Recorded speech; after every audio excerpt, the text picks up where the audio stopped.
Good morning. It's Monday. Whew. Just coming out to drive. I'll try not to hit anything.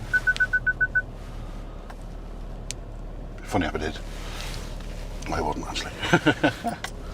Pedestrians would be very unfunny now to hit them. Right, I'm out. Off we go. So it's Monday. Happy Monday, everybody. Commute, 34 minutes apparently. I'm hopeful it's going to be accurate. It's going up about 37 minutes. Just getting out of the house, 8 o'clock. It's late. Should really get out before 8. Google Maps tells me it's heavier than usual. Yay, good old Google Maps. Yeah, I'm just trying to get on the main road now. I'm just concentrating. That's okay, there we go. So, it's cold. It's cold. It's dry, which is I suppose good, but it's really cold. It's not quite October. I think October's tomorrow. Temperature, well, Alexa said it was 6 degrees, and I'm sure it was. It's now 9 degrees centigrade. I don't know what that is in Fahrenheit. It's cold enough now. It's not far off 0 centigrade. So 32 Fahrenheit. It wouldn't be much more than that now. That makes any difference really. So I've got the seat heating on. These leather seats are really cold. And I knew it was going to be cold when I was coming out. I knew the temperature. It wasn't until I was outside I sort of went, oh, it is cold, isn't it? And it is. And I've got coffee. I made sure I had the coffee now. There was no way I was coming out of the house without it.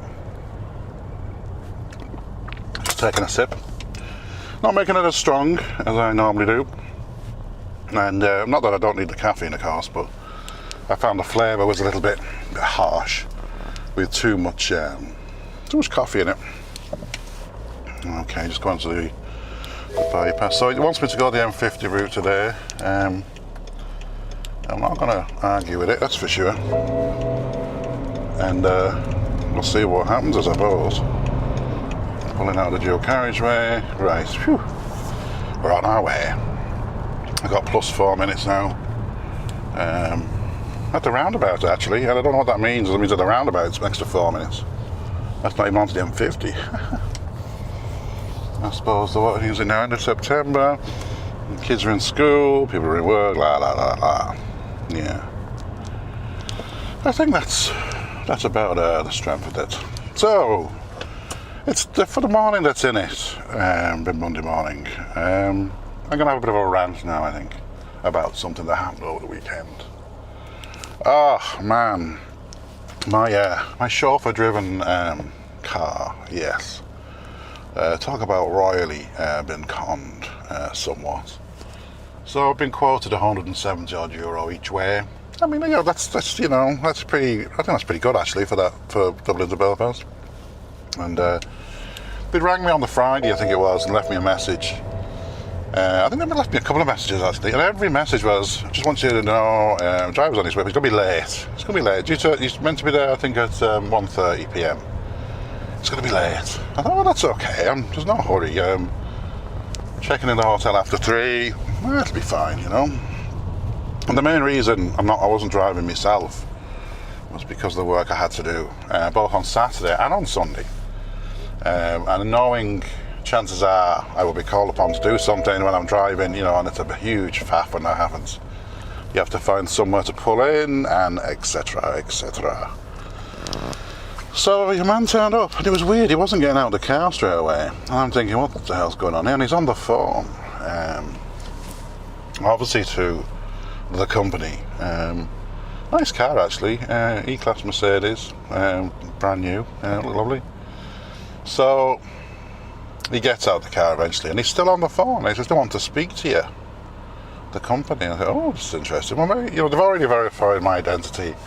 I've used them before, used them in Italy. They've been paid. It was nice because I always paid them after the trip, which I thought was lovely, But for whatever reason, anyway, they decided to take a course of action. So he'd actually put me back in his boot I got my bag, and it's quite heavy. There's a lot of cables in it, actually. Computer type stuff. It actually put me bag in the boot, and they're talking to the woman. She goes, "There's been a computer glitch." And I'm, oh, right, because I'd used the app, you know. There's been a glitch. I said, right, and what does that mean? Oh, it's the price has changed. I said, I take it it's not got cheaper then. It never gets cheaper, does it? So I'm standing outside in the road with your man who's just put me case in the boot, and I'm on speakerphone, and she said it's 100 and whatever kilometres, which I knew how many kilometres it was. That hasn't changed. Nothing's moved since I got the price. But she said it was a computer glitch. The actual price is €330, which is just as good as doubled, isn't it? I said, well, yeah, the price was a computer glitch. She kept saying a computer glitch. When you're working in the industry and technology, you sort of got you know. So there was a reason. They didn't want the work. They didn't want the job. You know, I think ultimately that's what it came down to. But I was in a difficult position because my case was in the boot and ready to go, you know. So it's totally unacceptable. All the times they rang me, if they'd have got hold of me, would they have said it's gone up? Maybe. But they didn't leave the message to say it gone up. And that, to me, reeks of a con, you know. But I'll be honest with you, I had to get to Belfast, and there was a high probability I would be called. So I said, okay, €330. And they took the money out there and then. Lovely. Even before it started the engine. So anyway, your man was okay, the driver. I say okay. Apart from nearly trying to kill me a few times. So he drove us up to Belfast. Now, a few times on the M50, the car, luckily the car has some amazing anti-collision features. And I think on at least 3 occasions it's saved my life anyway. So I'm not quite sure how much driving he does, and certainly long distance driving. Maybe he does funerals and weddings mostly, but it wasn't a nice, comfortable journey in that sense. And I was right to get a driver, because I'd say about 30 minutes in, I was getting paged. Technically not on call, but you know what? Somebody needed assistance, somebody needed relieving, they've been up all night, major incidents, we need your help. As is always the case, we need your help, So I managed to do a lot of work, maybe, on the 2-hour journey, more than an hour and a half I was working. And when I got to the hotel and I got to the room, I carried on really, and I did a lot of work then in the evening time as well. So I definitely needed a driver and a car, there's no doubt about that. But to double the cost when he's standing there and he's got me case in the boot, it's absolutely unacceptable. And I don't know, if they had another job on they wanted him for, maybe a wedding. It was fucking Saturday, wasn't it? Or a funeral, who knows? No, he did say that he was in. I'm just coming onto the M50. It's really slow going onto the M50, and I know why now. It's not a traffic issue today. On the other side, there's a fire engine, and I think there's been an accident. And I don't know what's happening, but I'd say people on this side are having a look, and that's why it's slowing down. But oh man, hopefully there's no one injured. Oh, that's terrible. Terrible, terrible, terrible. Is there a car there? There's a fire engine anyway. I can't see any ambulance. Excuse me. It's the clean-up operation now. They're taking the vehicle away. Jesus. Anyway, I don't know what's happened. Recovery's taking the vehicle away from the other side of the motorway. No ambulances, just a few fire engines. So I hope everyone's alright anyway. I mean, I complain about feeling tired and I complain about the commute, but you know what? It's nothing, isn't it, really? Absolutely nothing. Just joining onto the M50 now. Anyway. So yeah, me ranting on about my first world problems here.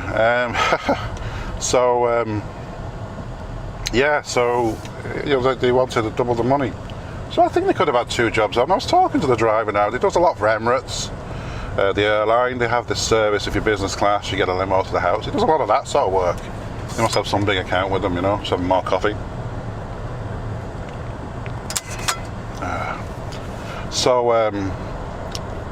Yeah, so they, you know, it was well, the money doesn't, you know what, the money's the money, isn't it? But I think it was the fact that the way it was handled and the way it was done was totally unacceptable. Anyway, I got to Belfast alive, just about. Jesus, he was terrible. A few times he was on the rumble strip and the cat's eyes, and I'm trying to, well, I was working on a few issues. Yeah, it wasn't much fun now. But anyhow, I got there. The service was fantastic in the hotel. They were calling me Jason quite a lot. I've never really, I don't get that very often in a hotel. And even the concierge knew who I was. Everybody seemed to know who I was. You know, maybe I'm quite distinctive how I look, but everybody was really nice. Even, yeah, the whole thing. It was a really nice trip this time. Yeah, people just going out of the way to be nice, you know, and yeah, have a lot of respect for the hotel. The hotel's the Grand Central in Belfast, by the way. It's part of the Hareton's Group. I think I mentioned it before. I was on the 18th floor, and it was fantastic. Basically, the view, it was city view, and the iconic view of Harland and Wolff, of course. And just, you know, how big a city it really is. It's quite impressive. And yeah, I think the location is fantastic. The view and the service was excellent. I wanted for nothing anyway whilst I was there. And yeah, even the phone in the room had my name on it. So I thought that's nice, you know. But yeah. So I'm in the hotel then. Yeah, it just goes on around this, as I tell you. We'll get a few episodes out of this. I am on the M50 now. I am moving steadily. So I'm in the hotel then. Had a good time, and you know, I've still got the car booked for the journey back on the Sunday. And I was wondering, should I give up the money anyway? Because I know I'm going to be called upon. I had a job to do around the time I'd be in the car. You know, so the money side of things probably doesn't matter. Probably, you know what, whatever. But then again, I went, well, let's take it away. Let's forget about the money. Let's just think about what happened and how he did it and everything else. And yeah, this is totally unacceptable. So I decided I'd get the, now they call it first class. It's not first class. It's Plus, Enterprise Plus train. It's a nice. It's not first class, but it's nice. Reserved seat, nice space. So on the train, getting the train back from Belfast to Dublin. I hadn't a plan how to get from the station in Dublin at that stage to home. I was going to find a way once I got there, I think. Play it by ear, you know. So I got on the train, cancelled the car, and do you know what? In hindsight, it was yeah. It meant I wasn't able to work properly. I did do work on the train, but the train was leaving later than the car, and it wasn't a great environment to work in, to be honest, for various reasons, and issues with the signal as well, both in Northern Ireland and in Ireland, and so I did 90% of the work, and then to get from Connolly station home, I got the Lewis, which was another mistake, because once I'm on the Lewis I couldn't do any work, you know, and some of this work was time sensitive, and yeah, so then I got to the square in Tallaght, then I got a taxi and he didn't take a card. Oh man, I had to go to a cash machine, I had to give him cash. And I got home, and you know, there was a few jobs there pending that had to be done. I got them done straight away. But it wasn't, it was a disaster. So did he deserve the €330? Absolutely not for the trip. But for me to have done the work I had to do properly on the Sunday, yeah, I should have paid it, you know. So there you go. So that's my hiring a driver story.